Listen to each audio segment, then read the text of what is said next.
NBC7's Nightly Check-In is sponsored by Bill Howe Plumbing, Heating and Air, Flood and Restoration. We know how. The San Diego police chief says he is shocked and disturbed by allegations that an officer posted a photo on social media mocking a memorial for a man he shot who later died. Thanks for joining us for the Nightly Check-In. I'm Mark Mullen. So this is the photo that was allegedly posted by Officer Jonathan Lucas. It's of a memorial for Leonardo Ibarra. You can see the laughing emoji faces on the post. Today, San Diego Police Chief David Nisleit said he launched an investigation as soon as he found out about the post. Jonathan Lucas has now been suspended without pay and his police powers revoked. Chief Nisleit had this to say to the family of Leonardo Ibarra. I want to apologize to the Ibarra family. This unnecessary act only reopens wounds during an already painful time. I want to assure our community that I do not take these allegations lightly. Officers take an oath to protect and value all life. Ibarra was walking down 6th Avenue in June when two officers tried to approach him, believing he matched the description of a robbery suspect. Police say Ibarra ran, then reached into his waistband and pointed a gun at the officers, who opened fire. His family told NBC7 he was shot 11 times, but SDPD said that remains under investigation. Well, now to news where a lot of parents have been really waiting for and happy to hear. Playgrounds within the city of San Diego are slowly reopening again. Poway was one of the first to reopen their playgrounds today. When I saw that, I was like, yes.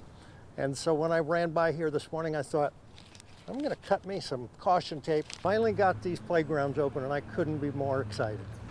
Mayor Steve Voss in a baseball cap. I'm used to the cowboy hat, right? Last night, the California Department of Public Health gave the go-ahead for playgrounds to reopen under these guidelines.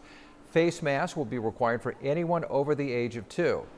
Kids and parents need to wash or sanitize their hands before and after using the playground. And social distancing is a must between separate households.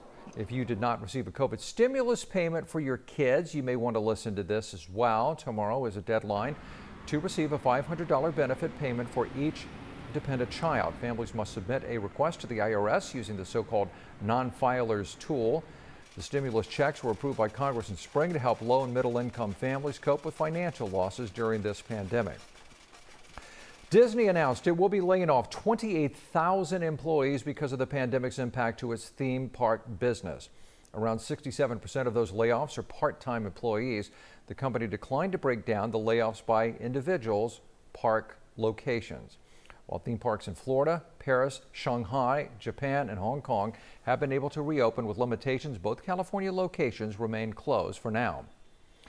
Another day of elevated wildfire risk in San Diego with stronger Santa Ana winds and a heat advisory. San Diegans who live in fire-prone areas have been preparing. Meanwhile, the coast reached unseasonably hot temperatures today. Did have a little bit of a cloud layer for a good part of the day, which helped these temperatures stay a little bit lower than what they could have been. For that, let's check in with Dagmar, your First Alert weather forecast.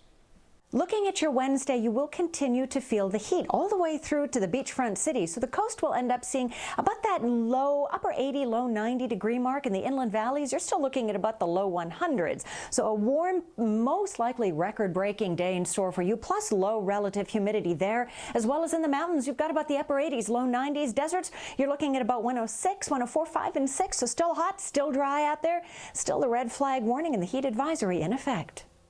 NBC7's Nightly Check-In is sponsored by Bill Howe Plumbing, Heating and Air, Flood and Restoration. Call 1-800-BILL-HOWE. Bill Howe. We know how. Drains clogged or slow? Call Bill Howe today. Whether you need a routine drain cleaning or something more, Bill Howe can solve all your plumbing needs. For a limited time, we'll clear your drains for $82. 1-800-BILL-HOWE. Bill Howe. Because we know how. Well, they're known for being a San Diego County fair favorite, but today they are known for giving back. Charlie Bogusian, the owner of San Diego staple Chicken Charlie's, has donated 100% of his proceeds made today to Rady Children's Hospital. He says the fact that he is in a good place with his business right now makes him want to help others. When we take our kids to the hospital, you know, you're praying that they have good doctors, that they have the right medications, that they have the right equipment to test you. And so I love the idea that I could actually give back a little towards that. Chicken Charlie's has 2 pop-up locations, one at Grossmont Center in La Mesa and another at Belmont Park in Mission Beach. Those locations are also donating 100% of their proceeds to Rady Children's Hospital today. The countdown is now underway for the Padres' first playoff appearance in 14 years. Game 1 of the best-of-3 series against the Cardinals is set for tomorrow at Petco Park. Just hours ago, the Padres announced their starting pitcher for the game will be Chris Paddock. First pitch is at 2 o'clock in the afternoon. Go Padres. And don't forget, you can always subscribe to our On Friar podcast with Darnay Tripp and Derek Togerson for every game breakdown and the highlights in the postseason.